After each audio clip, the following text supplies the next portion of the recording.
Boa noite a todos. Vamos todos fazer uma corrente de pensamento positivo para o microfone funcionar, porque da última vez deu certo. Sejam muito bem-vindos. Estamos no capítulo 4 desse livro. Não preciso entrar em muitos detalhes, vocês sabem que o nosso propósito é manter um grupo de leitura permanente de algum livro clássico. E nesse momento estamos no Kybalion. E eu tenho mantido também uma forte mentalização positiva, não só para o microfone funcionar, mas também para vocês lerem o livro. Porque esse é o propósito de um grupo de leitura, né? E vocês vão perceber que quando acompanham lendo, fica muito mais dinâmico e mais produtivo. Porque as dúvidas que tem podem ser esclarecidas aqui, está sempre aberto para dúvidas. Isso é um pouquinho diferente de uma palestra convencional. Pode ser interrompido, pode se colocar dúvidas, então a ideia é que a gente aprofunde juntos. Não pensem em vocês que porque eu estou lendo sei lá quantas vezes, também não estou aprofundando.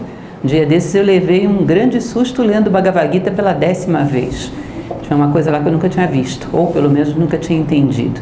Então nós estamos aprofundando juntos e eu espero que vocês possam viver essa experiência junto conosco, para que seja diferente, pelo menos um pouquinho diferente de uma palestra, no sentido de ser uma dinâmica mais interativa e que renda resultados melhores para vocês.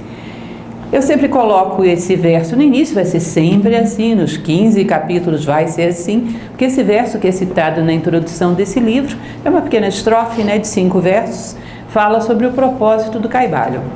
Kybalion fala sobre 7 leis da natureza que teriam sido enunciadas por um sábio egípcio chamado Hermes Trismegisto.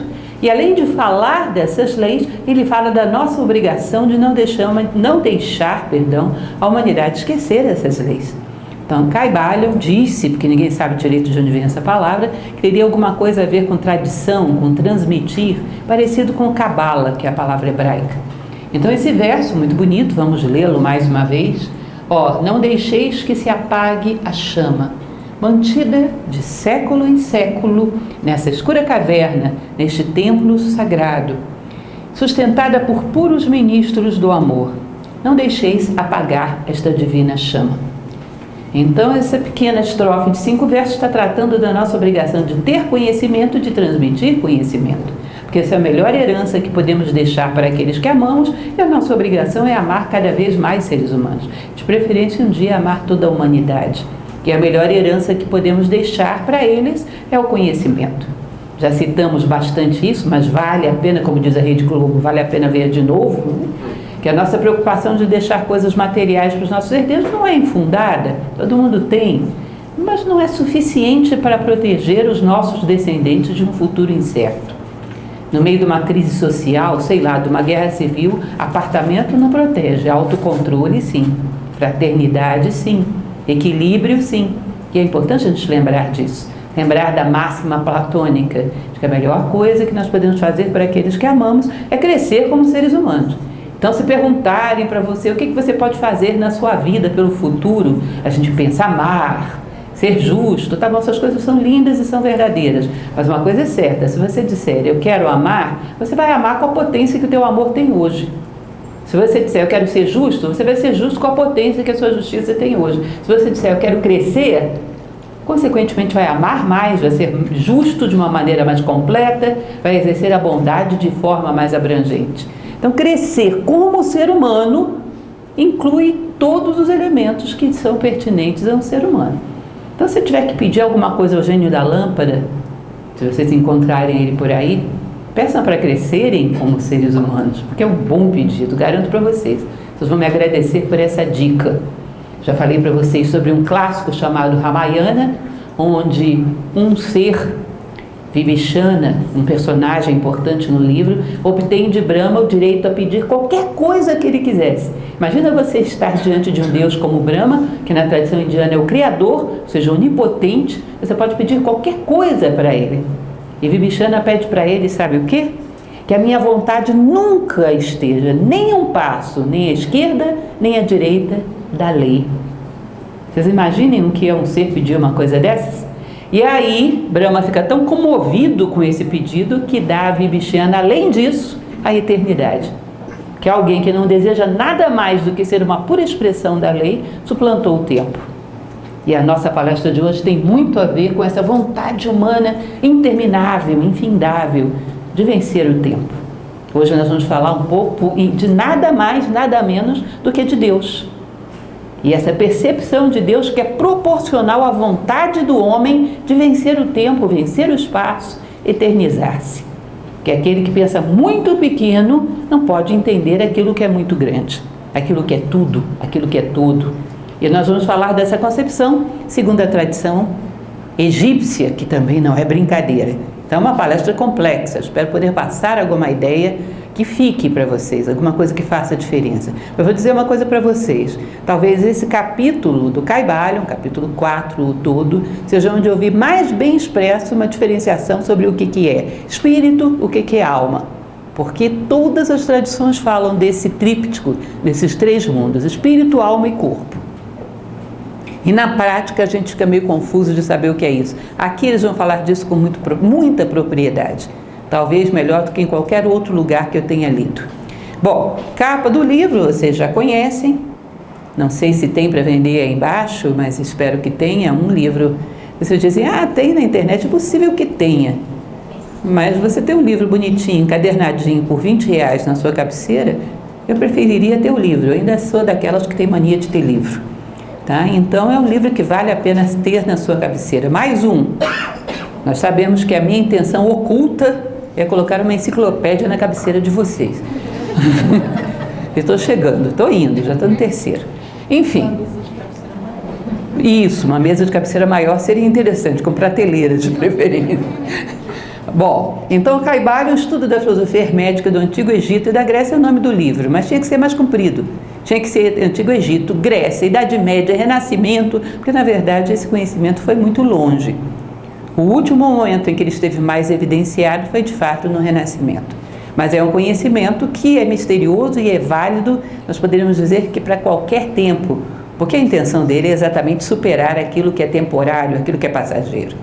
E o nosso capítulo de hoje, então, capítulo 4, o todo, vai falar a respeito do nome que dentro da tradição hermética era dado a Deus, que é exatamente esse nome, o todo, sendo que Hermes Trismegisto, segundo consta, tinha uma prudência muito grande de colocar nomes em Deus, porque ele dizia que se Deus é o todo, qualquer nome que você dê a ele vai limitá-lo e vai restringi-lo, e a característica dele por excelência é não poder ser restrito, porque senão deixa de ser o absoluto.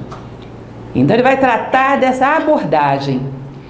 Lembrem que toda vez que colocamos entre aspas, estamos falando do texto tradicional do Kybalion. Os comentários não estão entre aspas. É o critério do livro que eu repeti aqui para vocês no slide. Então esse capítulo começa com esse trecho original da tradição hermética, que diz o seguinte: sob as aparências do universo, do tempo, do espaço e da mobilidade, está sempre encoberta a realidade substancial, a verdade fundamental.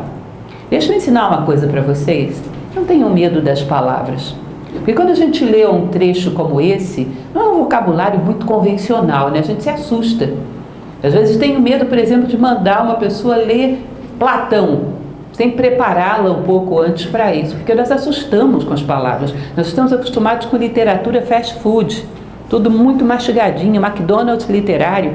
Então nós temos um pouco de medo quando as palavras são um pouco pomposas, porque na verdade, se a gente parar para refletir um pouco, perder o medo da reflexão, você vai perceber que ele não está falando de nada tão extraordinário assim. Está falando de uma coisa muito básica, muito presente na nossa vida, que é a revolta fundamental do homem contra as coisas que passam, contra aquilo que é efêmero, contra aquilo que é temporário. Agora, a gente às vezes assusta com a linguagem, todo livro clássico tem uma linguagem com a qual a gente não está muito acostumado. Inclusive porque a razão fundamental disso, que vocês já devem ter desconfiado, é que nós sofremos maciçamente hoje em dia de uma preguiça mental de dar dó, como dizia minha avó.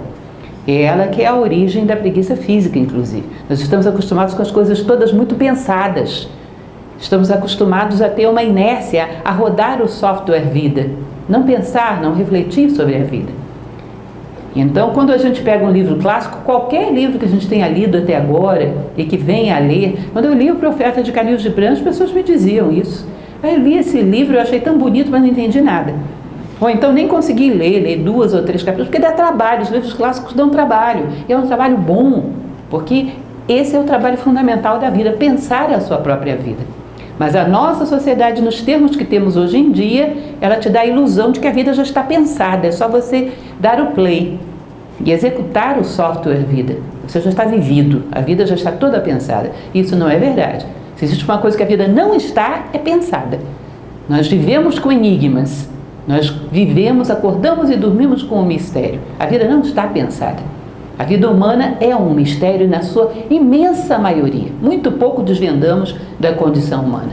Então, quando ele diz que sob as aparências do universo, do tempo, dos passos da mobilidade, existe uma realidade, nós vamos falar sobre isso mais adiante, ele está dizendo que existe algo que é permanente por trás do efêmero, algo que permanece por trás das coisas que mudam e continuam mudando, e a gente fica confuso diante de tudo aquilo, porque a nossa consciência precisa de um ponto de apoio para se localizar e dizer, isso sou eu, isso é a realidade, isso é a vida. E quando nós olhamos, as cenas estão permanentemente mudando à nossa volta e nos dão a impressão de insegurança.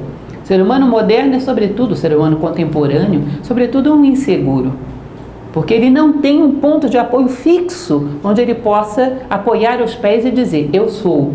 E agora o mundo pode virar de cabeça para baixo, que o mundo não me arrasta junto. Pode ventar à vontade, que não vai me arrastar. Eu tenho um ponto de apoio. E essa falta de ponto de apoio psicológico é um arraso para a construção de sentimentos profundos, para a construção de reflexões profundas. Assim como não ter boas fundações é um arraso para construir um prédio sólido. Embora no Brasil a gente tenha a vantagem de não ter tremores de terra, mas qualquer coisinha derruba uma construção que não é muito sólida. Qualquer coisa derruba um ser humano que não tem bases muito sólidas. Então ele vai falar sobre essa angústia permanente do ser humano. Não pensem que isso é mal, isso é bom. Se você tem essa angústia, eu vou dizer parabéns, bem-vindo à filosofia. Porque é muito chato quando o mundo está um caos e você pergunta para uma pessoa, como é que você acha que está a vida? Tudo bem, está legal. Você pensa que está voando. A vida está um caos e ele inclusive. Então, por isso, não reconhece o caos. Porque qualquer elemento de necessidade de identidade, qualquer elemento fixo que começa a nascer dentro de você, vai começar a reclamar que a vida está um caos. E exigir que você encontre pontos de apoio. Então, a angústia existencial é um sinal de que você está começando a perceber que você existe. Porque não dá para ter angústia existencial se você não existe primeiro. Com uma certa certeza, com um certo fundamento, com bases mais sólidas. Então ele diz, o homem que observa a transitoriedade, tudo à sua volta é móvel e condicional. A busca da realidade substancial existiu e existirá em todos os tempos. Então, não mintam para mim. Por muito que a gente estude, que a gente se aprofunde, pelo menos no nosso nível, talvez em degraus mais adiante seja diferente isso, sábios, mas no nosso nível a morte não deixa de ser paradoxal. A gente até aplica princípios, consegue controlar às vezes as emoções, melhor, pior, mas ela é paradoxal, porque é um negócio sem sentido nenhum. Você olha para uma pessoa que se foi, o corpo dela está ali, os objetos estão ali, o carro está ali na garagem, o copo na cabeceira, e cadê ela? Para onde ela foi? O que era ela que não está mais ali? E você olha e diz, como pode a coisa mais sagrada do mundo, que é essa essência dos seres, de repente virar pó? Então já era pó antes? E se não era, era o quê? E agora, é o quê? Vamos dizer que existe alguém que não pense nisso? Duvido. Diante da perda de um ente querido, todo mundo pensa. E às vezes em coisas mais frugais, mais simples da vida. Quando você vê um momento belo, você diz, isso vai acabar? Um sentimento belo vai passar? Às vezes as pessoas dizem, eu amo fulano. Lembram de Vinícius de Moraes? Que o amor seja infinito enquanto dure. Então deixa eu aproveitar porque passa. Bom, se ele vai passar, ele não é tão profundo assim. Não é tão verdadeiro assim. Porque existe uma intuição em nós de que as coisas que deixam de ser, de uma certa maneira, nunca foram. Porque o que é verdadeiro não deixa de ser nem no tempo, nem no espaço. Existe um livro, quem sabe não entra para a nossa lista dos livros que a gente vai ler juntos no futuro e que vocês vão ler junto comigo, obviamente, que se chama A Luz da Ásia, que é a vida de Siddhartha Gautama, o Buda. E tem um determinado momento que Buda, já iluminado, já sábio, ele diz, olha, ao longo das encarnações, a crença budista é uma crença reencarnacionista, não estou dizendo para vocês que isso seja verdade absoluta, mas estou citando o budismo, ao longo das encarnações eu venho buscando aquilo que sou hoje, porque aquilo que é no presente tem que encontrar raízes no passado. E aquilo que será no futuro tem que colocar as suas raízes no presente. Porque uma coisa não pode surgir do nada. Você não pode realizar algo que não está querendo germinar desde o passado mais longínquo. Ou seja, as coisas que existem têm uma certa permanência. Senão não existem, não são reais. E nós temos essa desconfiança em relação a um momento belo. Aliás, para quem é mais esteta, quem é mais ligado a esse aspecto de beleza, a beleza é uma das coisas que mais intriga a gente. Como é que a beleza passa? Para onde que ela foi? Porque quando você olha para algo belo, um gesto muito nobre, um momento de beleza da vida, você tem a impressão de que está diante de um pedaço de Deus, um pedaço de eternidade. Como passa? Ela está brincando de esconde-esconde comigo. Onde ela se escondeu? Para onde a beleza foi? Então nós temos a intuição da permanência. Nós vivemos no meio do transitório. Esse contraste entre esses dois planos dói, incomoda, mas é o que nos faz criar consciência, porque a consciência nasce do contraste. Então nem todas as dores são tão ruins assim. O problema seria termos uma questão para essa uma questão como essas para resolver e não doer nada, não incomodar nada, seria muito desagradável. Alguém conhece a historinha da princesa e a ervilha? Adoro essa história, adoro. A princesa, resumindo muito a história, o rei colocou ela para dormir numa cama com 7 colchões. Vocês ouviram isso na infância? Se vocês não ouviram, faltou alguma coisa na infância de vocês, porque isso é muito bonito. Aí de manhã o rei fica explorando a princesa, porque aquilo era uma prova para ver se ela era uma princesa mesmo. Você dormiu bem? Ele colocou um grão de ervilha debaixo de 7 colchões. Aí ela, não deu, com aquela cara assim, meio tresnoitada, né? Não deu, dormi mal. Por quê? Porque tinha alguma coisa na cama que me incomodou a noite inteira. Era um grão de ervilha debaixo de 7 colchões. Imaginem isso, ela era uma filósofa, essa princesa. Ela dormiu mal, mas era uma filósofa. Vale a pena. Ou seja, atrás das aparências da vida, que às vezes são mais do que 7 colchões, é o trânsito, é o emprego, é o problema financeiro, é o problema com o vizinho, é construção em casa, é não sei o quê. Por trás disso tem algo profundo que te incomoda. E que por muito que a vida faça barulho, seja espessa, às vezes são 70 colchões, não são 7, você não dorme na matéria. Tem alguma coisa te incomodando, você é um filósofo. E, em geral, aquilo que te incomoda poderia ser resumido. Eu preciso saber o que é real na vida e o que é brincadeira, o que é sério e o que é um mero filme sendo passado diante dos meus olhos. No fundo, isso é ânsia de Deus, é ânsia de eternidade. Dessa parcela de Deus que todos temos, não só direito, mas até dever de descobrir ao longo da nossa vida. Então ele fala dessa angústia humana, da busca da realidade substancial, em todos os tempos. Você foi humano, despertou para a condição humana, vai começar a perceber o grão de ervilha debaixo dos colchões. Não tem jeito. Aí o rei vai dizer, é uma princesa, é um príncipe. Sabe por quê? Isso é sinal de nobreza. Ou seja, a filosofia é um sinal de nobreza, no sentido de que é a natureza humana começando a se manifestar e querendo respostas humanas, não meramente sobreviver, mas viver propriamente dito. Então, continuando, ele vai dizer, ao longo da história, e aliás é uma coisa curiosa porque você percebe, às vezes alguns arqueólogos falam de milhares de anos, onde se esperava que o homem só vivesse em função de uma mera sobrevivência, às vezes ruínas de homens de uma idade, sei lá. Agora na África do Sul, vocês sabem que estão descobrindo uma série de esqueletos, né? Eu gosto muito disso que eles chamam de arqueoantropologia, que são as pesquisas para descobrir os primeiros esqueletos humanos da história. E se fala de não sei quantos milhares de anos, mas o ser humano já colocava uma pedra em cima da outra e fazia culto a algo que ele percebia que era superior, que era duradouro, que estava além do tempo. Isso não é fantástico? Onde você já viu um bicho, sei lá, o leão está correndo atrás do cervo, peraí um pouco, deixa eu botar uma pedra em cima da outra e fazer um culto a isso. Não existe isso na natureza animal. Por muito que seja muito bela a natureza animal, não existe essa necessidade.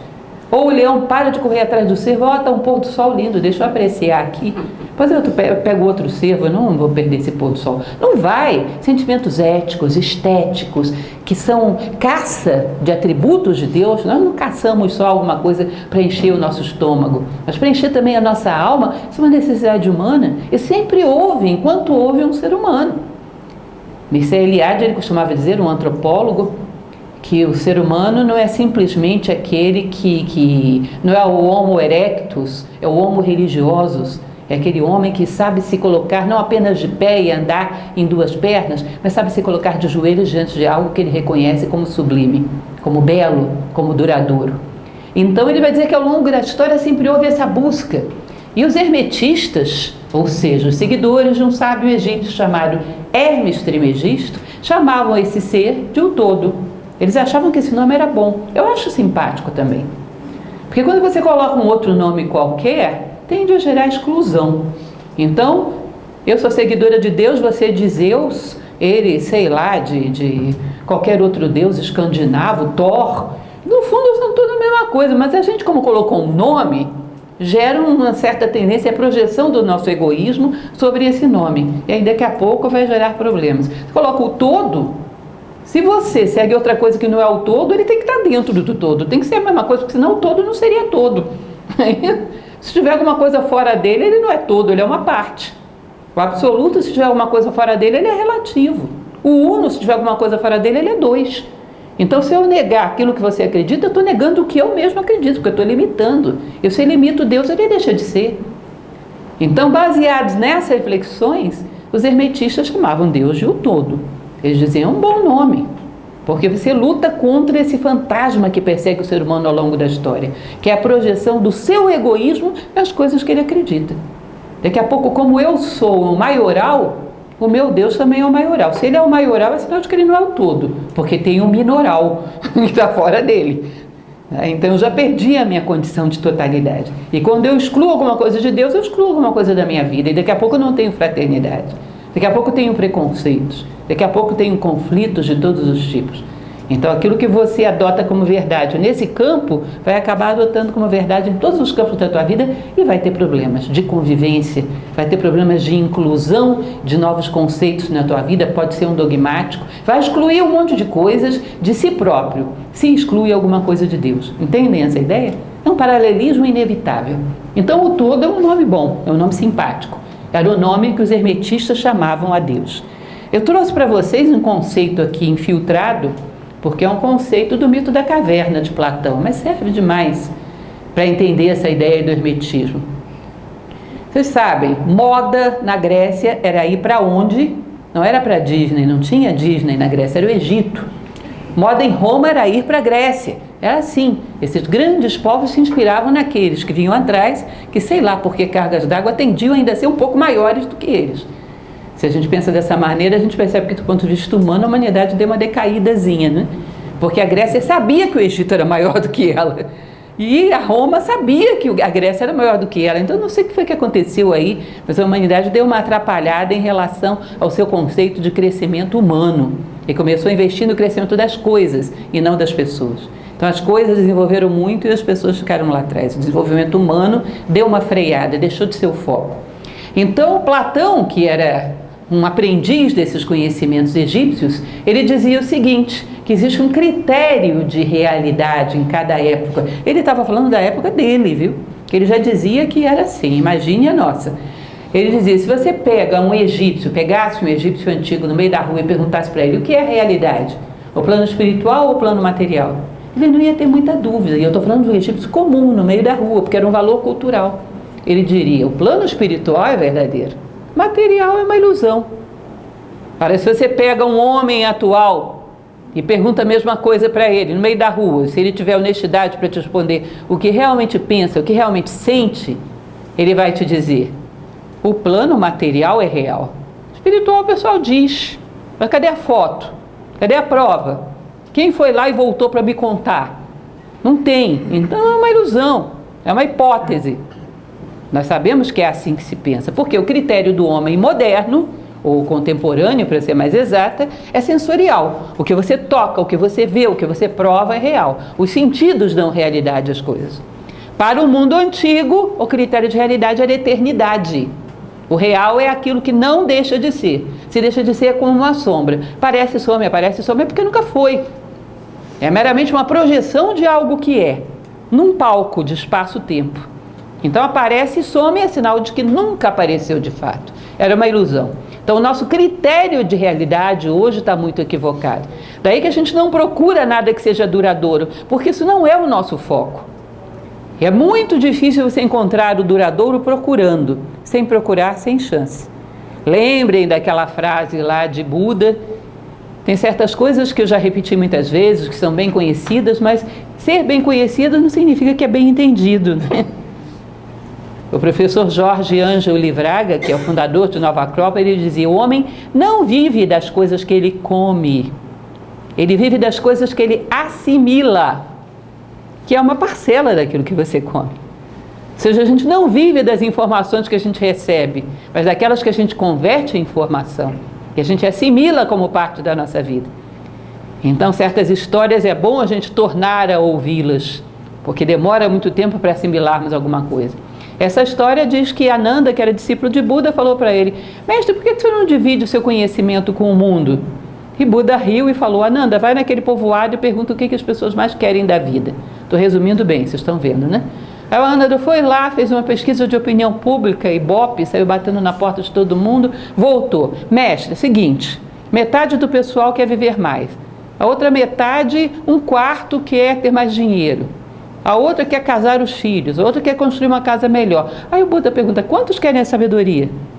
A Ananda assusta, né? Olha para a sua estatística. Sabedoria, mestre? Deixa eu conferir aqui. Ninguém quer a sabedoria, não. Ninguém falou disso, não. Mas como é que você quer que eu dê uma coisa para as pessoas se elas não querem receber? Ninguém quer a sabedoria, como eu vou dar? Então é muito natural que a gente não encontre nada de duradouro, sabe por quê? Porque não está procurando. Só por isso. A nossa sociedade vive em função do passageiro e é muito alimentada em relação a isso. É um fenômeno de dar valor às coisas transitórias que a gente chama de moda, que dá a impressão de que quando a gente troca, troca para melhor. E em geral, não. Muda para diferente, às vezes até pior. Vocês já fizeram aquela traumática experiência, não tem ninguém aqui da minha geração, alguns são, de olhar aquelas fotos de 20, 30 anos atrás, você com aquelas ridículas calças, boca de sino.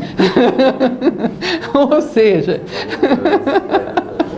tá voltando, né? Pior é isso. Pelo menos eu acho que a gente não veste mais aquilo. Os novatos pode ser que caiam, né? Segunda vez já é demais. Ou seja, esse fenômeno do transitório nem sempre é para melhor. É uma mudança pela mudança em si, e achamos que isso é dotado de algum valor. Incrivelmente, nós temos medo da morte, mas somos amantes do transitório. A morte é um sinônimo do transitório, não é? Daquilo que acaba, passa para outro plano, fica diferente. Você quer permanecer ou não quer permanecer? Você quer algo fixo ou não quer? Decida, meu caro, conscientemente. Mas nós temos essas contradições por falta de reflexão. Então, do ponto de vista clássico, o real era o eterno. E isso é muito hermético. Isso tem tudo a ver com o Egito. E é fundamental para essa compreensão que teremos hoje, ou tentaremos ter, do que é o todo. Os sábios, isso é um negócio interessante, acreditar que já houve alguém, não digo que fosse perfeito, gente, porque a perfeição não é desse mundo, é um mundo dual, mas que estavam mais perto de um conhecimento da natureza humana como ela realmente é, do que a média da humanidade atual. Se você não acredita que isso já existiu, não vai poder colocar como referencial uma coisa que você acha que não existe. Ou seja, já houve homens que estiveram mais perto de viver a natureza humana com N e H maiúsculo do que em média vivemos hoje. Isso é um referencial, isso é uma direção. Isso é importante concebermos.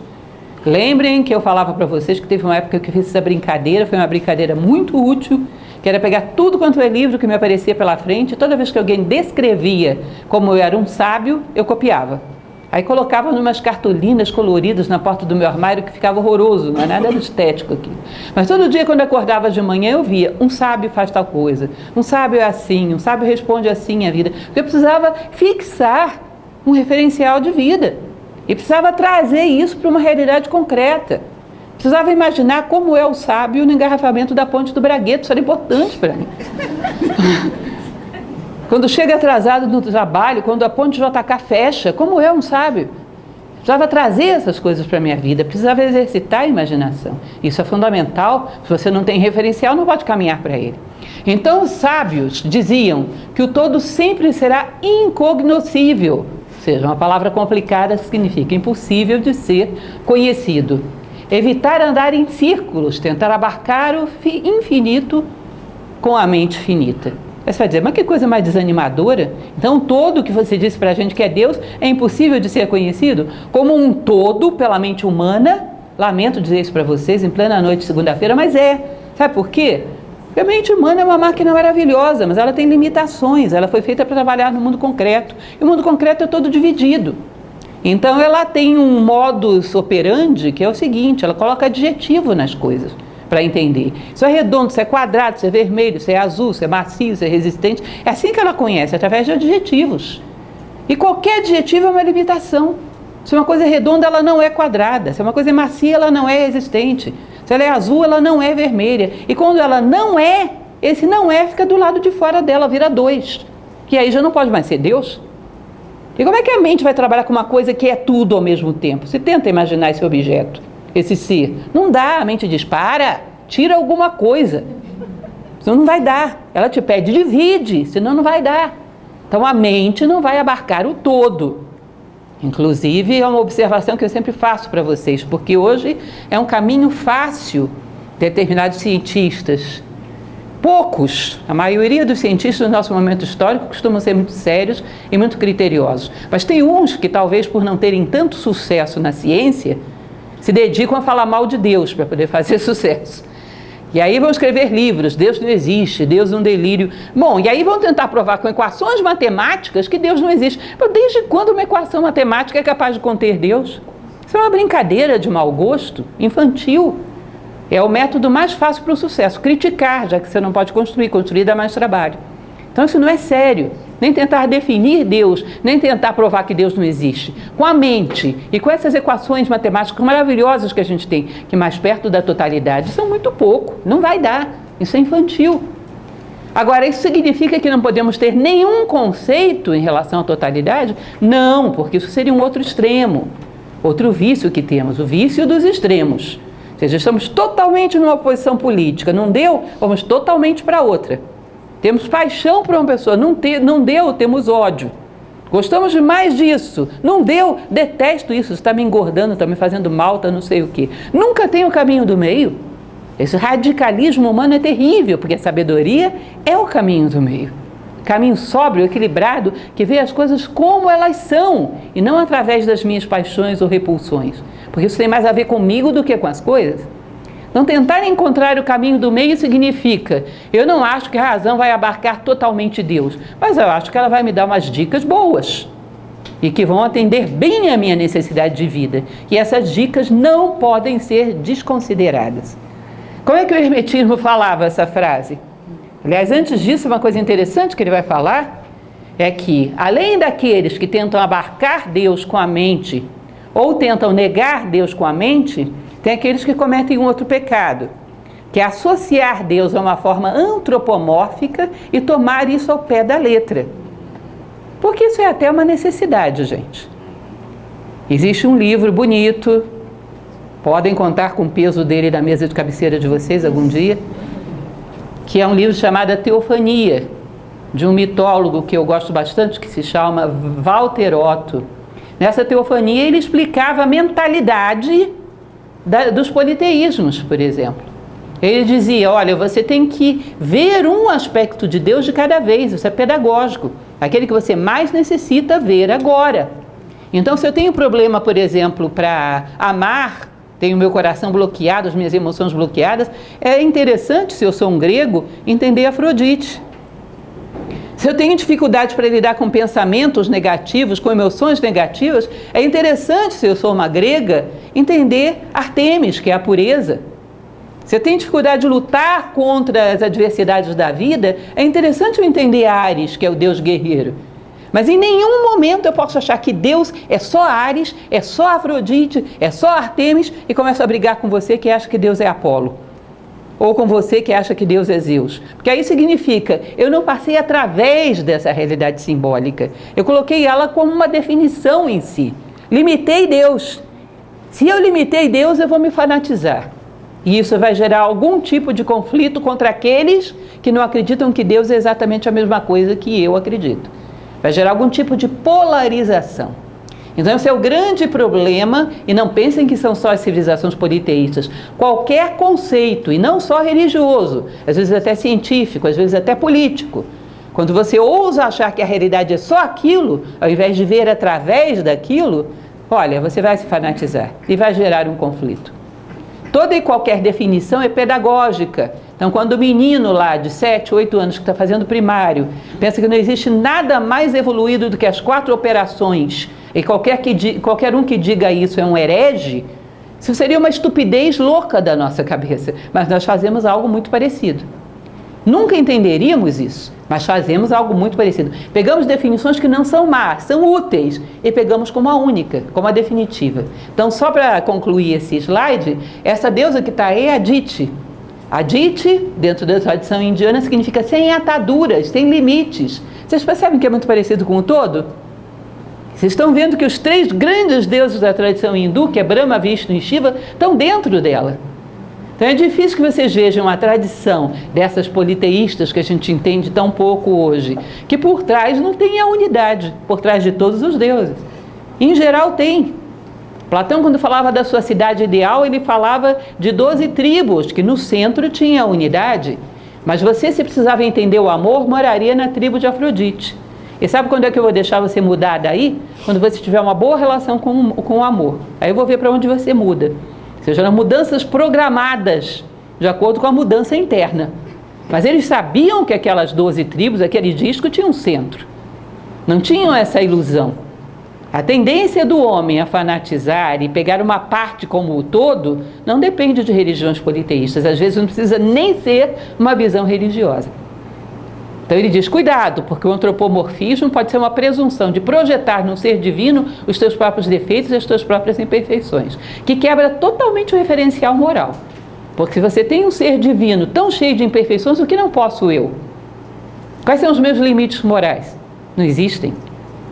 Então é uma das observações do hermetismo. Você ia perguntar alguma coisa?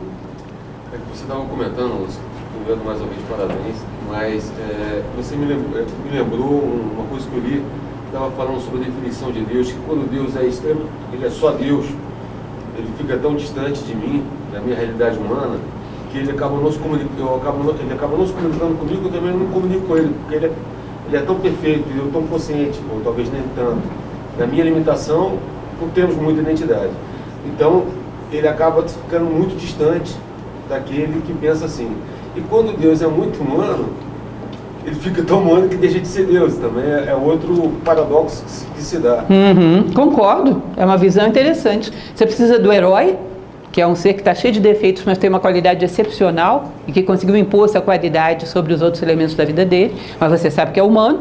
Você precisa de seres intermediários, tanto que as tradições monoteístas às vezes tiram Deus e colocam santos, porque necessita de degraus intermediários. Mas ao mesmo tempo você não pode pensar que o 5º degrau é o último degrau.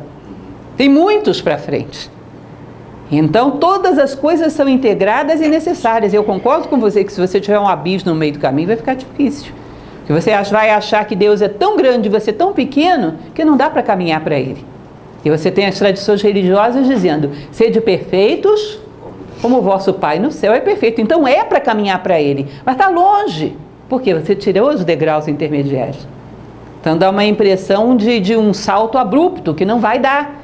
E chega ao ponto disso ser institucionalmente mal compreendido. Experimenta chegar numa igreja budista e dizer que você chegou lá porque você quer ser igual ao Buda.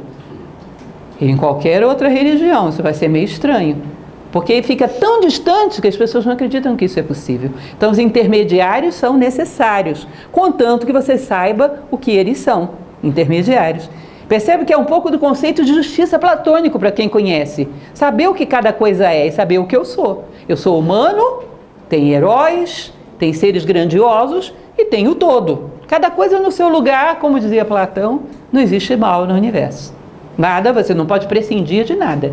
Mas você também não pode prescindir da identidade de nada. porque você gera o caos, inclusive da sua própria identidade. Bom, então continuando, gente, tomar o antropomorfismo como explícito e não simbólico é um problema. E assim, ele vai continuar falando a respeito de uma definição delicada, que ele vai falar que é a religião e a filosofia. Isso, em geral, dá uma briga e as pessoas tendem a gerar oposições que não existem. Aliás, hoje nós esvaziamos tanto as palavras, que eu já falei para vocês, que filosofia é quase que uma alfabetização no idioma da vida, porque a gente esvaziou as palavras em geral. Então ele diz que as religiões são extremamente necessárias, importantes, mas que elas são uma relação com o todo expresso de forma simbólica para atender às minhas necessidades. Então eu tenho uma relação com Afrodite, digamos, eu sou uma grega, uma órfica, acredito em Afrodite, acredito que ela simboliza o amor, me relaciono com ela, sei que existe algo maior do que ela, mas para a necessidade que eu tenho agora, ela representa bem, e portanto eu me relaciono com ela. Agora, você é um filósofo, eu quero ver o que é Afrodite, o que está por trás dela. Por que o nome dela vem de espuma? Que relação isso tem? O que a espuma simbolicamente representa para mim? É algo que flutua acima das águas, acima da matéria?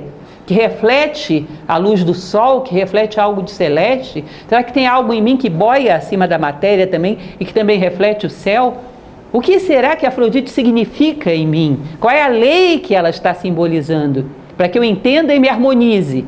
Esse chato perguntador recebe o nome de filósofo.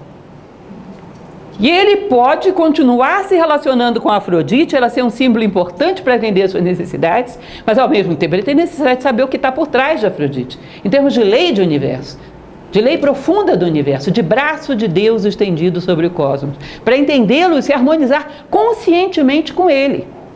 Tá? Então a filosofia tem necessidade de ir além do símbolo. A religião mostra os símbolos como reflexos de Deus e realidades estruturantes para a tua vida. Tudo bem, ambos necessários. Agora, podem ser somados um ao outro? Diz que pode. Contanto que você não perca de vista que os símbolos religiosos são símbolos que te aproximam de Deus, mas não são os únicos. Então, se o cidadão vê Deus através de Ísis e eu através de Afrodite ou de Deméter, está bem. Contanto que isso, na sua vida, o leve mais próximo do ideal humano. Se ele é um ser mais justo, mais bondoso, mais ético, pela sua visão de Ísis, significa que ele está caminhando para o ápice da pirâmide. Lembrem da ideia da pirâmide egípcia. Se você está caminhando para o ápice, à medida que você caminha, você não está mais próximo só do ápice. Está mais próximo do cidadão que está caminhando no outra face, mas que também está subindo. Se você está se afastando do que está caminhando na outra face, é sinal de que você está descendo, meu caro. Isso é uma coisa geometricamente indiscutível. Então, uma pessoa, você vai pegar um Santo Agostinho, de uma certa medida o próprio São Tomás de Aquino, Tomás de Kempis, que é um exemplo sensacional, e em todas as outras tradições. Então, você vai ver um Sankaracharya na escola Vedanta, era um hinduísta, mas perfeitamente compreendia aqueles que se aproximavam da ideia do todo por outro simbolismo. E reconheciam que se estavam crescendo como seres humanos, estava bem. Eu necessito desse símbolo e entendo o universo através dele, portanto eu não posso abrir mão dele, mas compreendo que é um símbolo. E se os outros estão se tornando justos, nobres e bons, eu não vou achar que alguém que sobe através de um outro símbolo é um ser execrado da verdade. Ou seja, a fraternidade é um atributo fundamental daquele que se aproxima de Deus, porque o Deus é uno. Portanto, você não pode se aproximar dele e ficar mais separado. Isso não teria lógica. É como me aproximar da música e ficar mais desafinado. Ou me aproximar da medicina e ficar mais doente. Se eu me aproximo de Deus e Deus é uno, eu tenho que ficar mais unido. A quem? A mim mesmo em termos de harmonia. E a humanidade em termos de fraternidade. E aí você concilia as duas coisas? Dá para conciliar. E houve homens na história que conciliaram. Eu tenho uma admiração muito grande por um autor chamado Teilhard de Chardin, que foi a vida inteira um religioso cristão, mas com uma capacidade de fraternidade fantástica, uma capacidade de compreensão de outros símbolos fantástico. Viveu muitos anos da sua vida na China, sem conflito nenhum com as religiões locais. Entendem isso? Isso não só é possível, como já aconteceu muitas vezes na história. Bom, mas acontece da pessoa ser um filósofo e ela compreende que todos esses símbolos expressam, se são bem entendidos e bem vividos, uma realidade semelhante. Então ela resolve optar não por um símbolo, mas por todos. Está bem também. Então você vai encontrar filósofos que não negaram a religião, mas que não eram adeptos de uma religião específica. E vai encontrar filósofos que eram praticantes de uma religião específica. E estava tudo bem, contanto que compreendessem bem o quê? O que era o simbolismo religioso, o que era a necessidade filosófica. Lembrem, quando cada coisa tem a identidade que lhe corresponde e está no lugar certo, não tem por que haver atrito. Há atrito, alguma coisa você não entendeu bem. Está descendo a pirâmide, não subindo. Esse é um conceito delicado, mas o hermetismo coloca de uma maneira que eu acho muito interessante. Então, se harmoniza, se torna um ser humano melhor, é sinal de que você está entendendo direitinho. Se tornou atritivo, fanático, desrespeitoso em relação aos demais, olha, tem alguma coisa errada, porque a unidade não costuma surtir esse efeito. Eu tomei uma aspirina e fiquei com mais dor de cabeça do que antes. Olha que não foi a aspirina que você tomou. Porque, em geral, analgésico não gera dor, tira a dor. Pelas vossas obras vos conhecerei. A unidade não pode gerar divisão, tem alguma coisa estranha. Isso é um conceito básico nesse capítulo de hoje, embora forte e polêmico. Nos nossos dias atuais, nada mais é óbvio. Esse é um problema sério. Não é óbvio que o uno tem que gerar unidade. Como assim? Não é. Não é óbvio que o amor tem que gerar fraternidade. Como assim? Não é. Às vezes é muito natural que o amor gere egoísmo. Como pode gerar? Alguma coisa estranha. Nenhum dos dois ou em ambos. E ele vai continuar com uma frase do Caibalion: aquele que é a verdade fundamental e a realidade substancial está fora de uma verdadeira denominação, mas o sábio chama-o o todo. Na sua essência, o todo é incognoscível, mas os testemunhos da razão devem ser hospitaleiramente recebidos e tratados com respeito. Isso é uma frase do Caibalion. O que significa isso? Tá bom, Deus não é possível de ser conhecido com a mente, mas as parcelas de Deus que o dia a dia pode me dar têm que ser tratados com respeito e têm que ser buscados. Os momentos onde eu vejo beleza, onde eu vejo harmonia, onde eu vejo ética, onde eu vejo estética, onde eu vejo justiça, são momentos onde se rasgou o véu da ilusão e eu vi uma célula de Deus. Sabe o que você deve fazer com isso? Pegar esse momento e colocar numa caixinha de preciosidades, uma caixa de joias. Eu costumo chamar de caixa de primeiros socorros espiritual. Não existe nada naqueles momentos de crise que a ventania da vida te pega de jeito.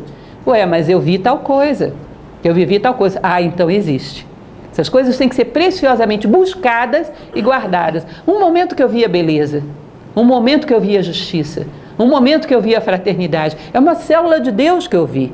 Isso é importante, ser buscado e ser guardado. Esses são os frutos verdadeiros da vida. Lembrem, aqueles que participaram do ciclo do livro Em Busca da Sabedoria, de Sirihan, que num determinado momento ele diz: se você viveu uma experiência que te prova que a justiça existe, que a fraternidade existe, que a bondade existe, que algo de positivo, humano e eterno existe, você construiu uma barca. Quando a vida vier e tirar esse teu corpo físico, a tua consciência tem uma barca para navegar pela eternidade. Ela não naufraga, porque ela tem algo sólido e verdadeiro que vai abrigar a tua consciência e vai receber a tua consciência e navegar com ela pela eternidade. Se você não tem um conceito que nada nem ninguém pode roubar de você, não tem uma célula de Deus, olha que quando você perde o corpo físico, a consciência naufraga. E é isso que a gente chama de morte. Você já construiu a sua barca? Cadê ela? Não importa de que tamanho é. Mas se você tem uma barca, você tem algo garantido. E essas células, essas madeiras que vão construindo a nossa barca, são os testemunhos da razão, da existência de algo real nos bastidores da vida. Lembram aquele exemplo que eu sempre falo para vocês, que é batido demais, nem eu aguento mais ele, mas é muito eficiente, que eu digo: se você entra numa fila de banco, a outra fila anda, a sua não, você muda de fila. A que você passa a andar, que você entra, não anda mais. É assim no trânsito, é assim no mercado, é assim em todo canto. E você diz: o que a vida está querendo me dizer com isso? Aí se reposiciona, desenvolve mais paciência, controle da ansiedade. Aí para de acontecer aquilo, vem outra situação. Aí você diz: e agora? A vida está querendo dizer o quê? Me reposiciono. A vida manda uma bola, eu chuto, respondo. Chega um determinado momento que você tem uma curiosidade de saber quem é o interlocutor que está conversando contigo nos bastidores da vida. Porque é inteligente demais para ser casual. Não pode. Tem alguém lá conversando comigo e a língua dele é essa. São os fatos da vida. Eu aprendi a falar a língua dele. E tudo que ele me diz eu estou colecionando nessa caixinha de joias. Isso são os testemunhos da razão que não devem ser desprezados. É Deus como um todo? É o corpo todo? Não, mas é uma célula. E uma célula já é vida. E essa vida já é capaz de alimentar a minha vida, já é capaz de fazer com que eu me reconheça. Já é algo de real no meio das aparências. Já significa algo que você construiu de verdadeiro dentro da sua vida. Encontrou alguma coisa do mistério. Porque nos acordamos e dormimos com o mistério. É preciso desvendá-lo em alguma medida. Ele vai continuar dizendo, o todo é incognoscível, exceto para o próprio todo. É claro que a unidade conhece a si própria. Se eu dizer, então eu não vou conhecer a unidade nunca, porque eu não sou a unidade. A expansão significa ir juntando células, um dia você tem o quê? Um tecido, um órgão, um corpo. E diz que um dia a consciência se expande até chegarmos a abarcar o todo. Por isso que tem um conceito oriental que eu tenho um certo cuidado com ele, que é o conceito da gota d'água que mergulha no oceano. Às vezes as pessoas pensam, eu vou me dissolver quando eu me tornar um sábio. Não, você não vai se dissolver, você vai se expandir. Até que a sua gota d'água se transforme no oceano. Então um dia a nossa consciência será tão ampla como o próprio todo. Mas para isso, daqui a um ano ela tem que ser um pouquinho mais ampla do que é hoje. Significa que você cresceu. Tem que entender um pouco melhor o sentido da vida daqui a um ano do que eu entendo hoje. Significa que cresci, porque senão eu não estou saindo do lugar. Ah, mas eu viajei, fui para lá, fui para cá, fiz não sei o quê. Tá bom, isso é divertido. Mas do ponto de vista humano não significa que você saiu do lugar. Não é pecado se divertir. Mas enquanto você se diverte, reflete também, que dá para aprender muita coisa. Em qualquer coisa que você faça, que seja necessário, dá para aprender muita coisa. E com isso o tempo real acontece. E você se desloca. E se aproxima desse todo, que é o sentido da vida. Bom, ele vai falar, não vou ler tudo isso para vocês, não se preocupem, que o todo tem algumas características. Ele é infinito no tempo e no espaço e em poder. É óbvio que se o todo não fosse infinito no tempo, haveria um tempo fora dele. É sinal de que ele morreu e nasceu outro todo. Então tem dois todos. Isso não tem sentido. Ele é infinito no espaço, porque senão ele acabaria e começaria outra coisa. Então tem duas. Ele é infinito em poder porque não tem nada que o submeta. Então isso é bem meio contido no conceito de todo, né? Ele é infinito no tempo, no espaço e em poder. Tá bom, entendi isso, mas qual é a consequência disso? Que aquilo que é limitado no tempo, no espaço e em poder não é real, porque real é o todo. Então o que é limitado é ilusão. E quando eu busco alguma coisa que dentro de mim não é limitada, por exemplo, eu creio na justiça, apesar do mundo ser um caos, e ninguém tira de mim essa fé. Isso não é limitado pela realidade, não é limitado pelos fatos, é uma célula do todo. Então isso é real. O que mais é real em mim? O amor. Eu acredito que eu tenho que amar mais do que amo e que a solução do mundo é o amor. E realmente sinto isso e ninguém vai me convencer do contrário.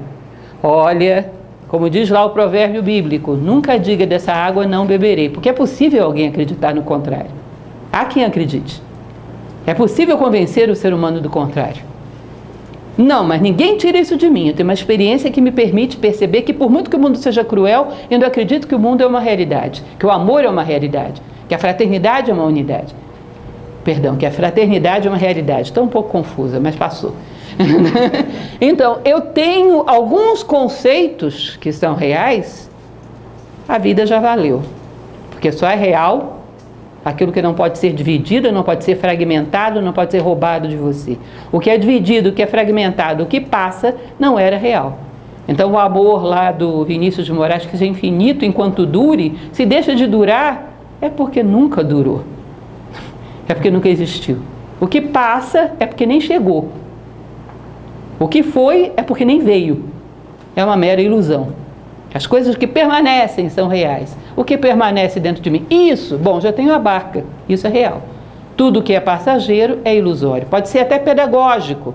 A fila do banco é ilusória, mas te ensina alguma coisa, ou seja, ela é pedagógica. Mas real não é.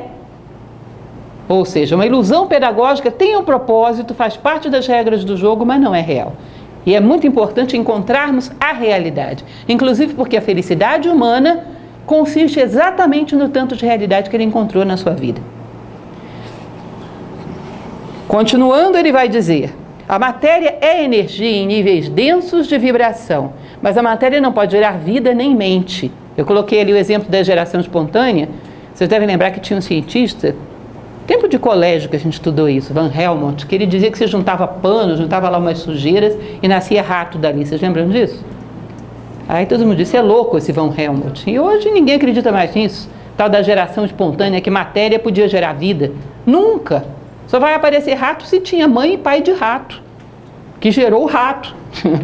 Vai aparecer inseto se tinha mãe e pai de inseto, que colocaram um ovo e apareceu um inseto. Vida vem de vida, vida não vem de lençol sujo. Isso foi realmente um erro do conceito de geração espontânea. O que ele está dizendo aqui? Que hoje o pensamento materialista acredita que o universo todo é matéria. Mas a gente tem no mundo vida e mente, que não são matéria. Matéria não é capaz de gerar vida e mente. Não existe geração espontânea. Você não junta um monte de corpos e dali vai vir a vida. A vida é alguma coisa que está além de meramente corpos. Tanto que quando a vida se retira, pode ter corpo que o corpo decompõe. Não é isso? Você tira a vida, o corpo decompõe. A vida se impõe sobre a matéria. É ela que dá forma à matéria. A mente também não pode ser gerada simplesmente porque você tem corpos. Você pode ter um monte de corpos e não ter nada de mente. Ou seja, nem a mente, nem a vida são produtos da matéria. Elas são algo além, algo muito mais sutil. Às vezes a nossa vida está tão latente, tão passiva, que ela se enfia dentro desse corpo e fica à mercê do corpo. Ou a nossa mente fica à mercê do corpo. Então o que seu pai fez, o que sua mãe fez, o que seu avô fez, você vai fazer igualzinho. Porque não usa a mente, não exercita a sua própria vida. Então fica um joguete na mão das circunstâncias.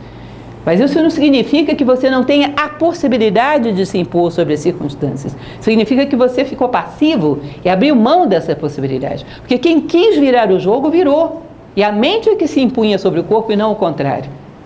Então o corpo é um receptáculo, que você tem um punhado de vida e de mente lá dentro. Mas vida e mente não é sinônimo de corpo. A matéria não é capaz de gerar nem mente nem vida. Vocês já viram alguém em laboratório gerar vida? Não gera. Gera uma combinação de elementos, que pode gerar elementos químicos, pode gerar um monte de coisa, mas a vida é um mistério. Gerar mente em laboratório, não vão me dizer que um computador é igual à mente, porque vocês sabem que isso é uma loucura. A criatividade, a engenhosidade, a estética. Qual é o Macintosh que vai fazer isso? Não existe isso. A mente e a vida são coisas absolutamente originais e não estão identificadas com a matéria. Você ia falar alguma coisa? O todo é a realidade. A parte é parte. Se é parte, faz parte do todo. Nós vamos ver isso já já. É o último slide, a gente vai falar. Em parte, é realidade. Ela é realidade quando tem dentro de si conscientemente a participação do todo, que nós vamos ver já já, que é o último slide. E aí a questão dessa limitação nossa também tem esse discernimento, né, da diferença entre o todo perfeito e assim compreendido dentro da sua limitação, mas também a realidade de se viver a própria limitação, como você mesmo disse, que isso é pedagógico e necessário, né? Os degraus que a gente acabou de falar, né? Você nunca pode desconsiderar o degrau que está na sua frente. Só não pode considerá-lo como o último. Aliás, psicologicamente não é muito bom o último e o único, às vezes. Não é pedagógico você ficar olhando para a escada inteira porque desanima. É melhor olhar para o degrau que está na sua frente, né? Principalmente quando a gente não está com aquela performance física toda. Olha para o degrau que está na sua frente, mas não pense que ele é o único. Uhum. Então, continuando, só porque o nosso tempo está bastante apertado, o todo não é energia ou força mecânica e cega. Isso é a teoria do acaso, né? Então a mecanicidade do universo funciona sozinha. É como você acreditar que um programa é maravilhoso, mas não teve um programador que criou esse software. Ele nasceu por acaso. Imagina, o Word, o Windows, a nossa querida janelinha. Ela nasceu porque foram se combinando sei lá o quê no plano virtual e uma hora saiu o Windows. Mas não teve programador, não existe isso. O universo é inteligente e organizado num nível muito superior ao Windows. Então, logicamente, tem um programador, tem uma inteligência sutil que gerou essa organização concreta que a gente vê. O universo ser fruto do acaso seria de uma improbabilidade estatística absurda. Diz que o acaso é uma das maiores alienações do homem. Ou seja, por trás da matéria existe uma inteligência sutil. Existe mente e existe vida. E a vida e a mente não nasceram de uma mera conjugação de fatores materiais. Muito pelo contrário, elas geraram os fatores materiais. Assim como o programador gerou o software, e não o contrário. E ele vai concluir dizendo uma coisa muito bonita.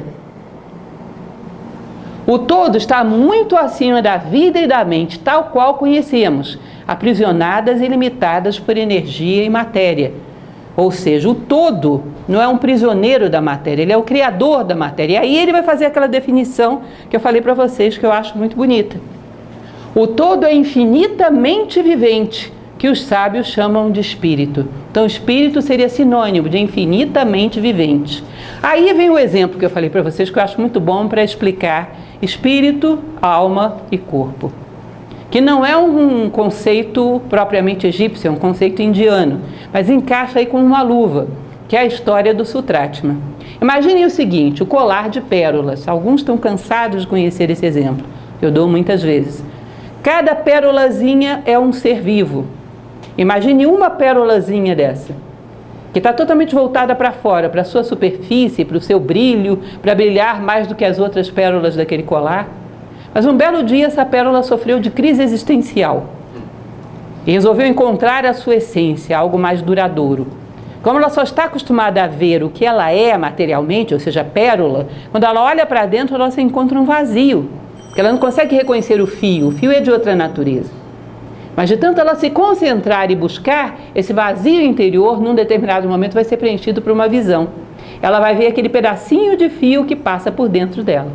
E vai dizer, eu encontrei minha essência, agora eu sou um ser completo. Num determinado momento, ela vai olhar para as outras pérolas do colar e vai dizer, como eu gostaria que elas também encontrassem a sua essência. Cada uma deve ter uma essência como eu. Eu gostaria que elas encontrassem para se tornarem seres completos.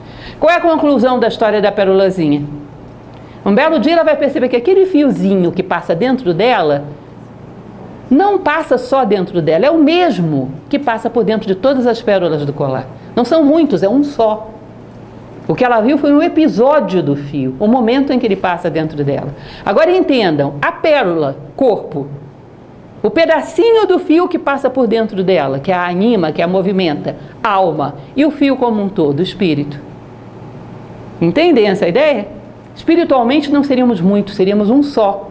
Por isso que crescer espiritualmente é se aproximar da unidade, porque a unidade é a realidade.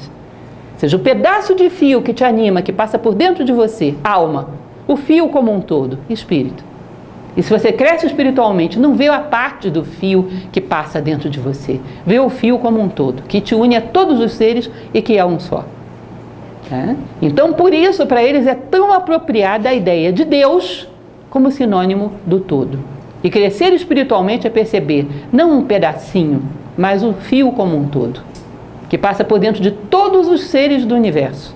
E dá sentido, justifica e direciona todos os seres do universo. E a partir dessa visão de Deus como todo, é que as leis do Kybalion vão ser estruturadas.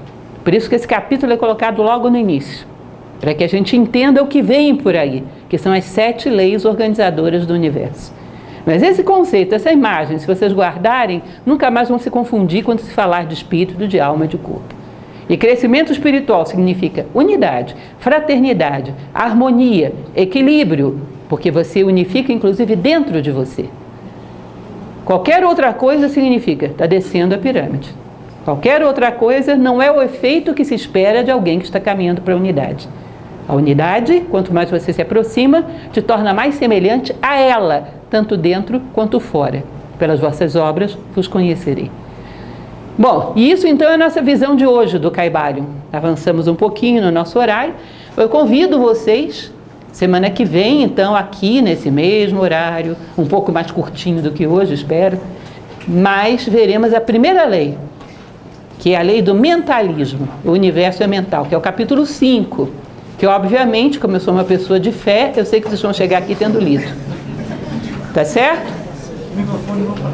E o microfone não falhou, vocês verem que eu sou duplamente bem. E o universo é mental.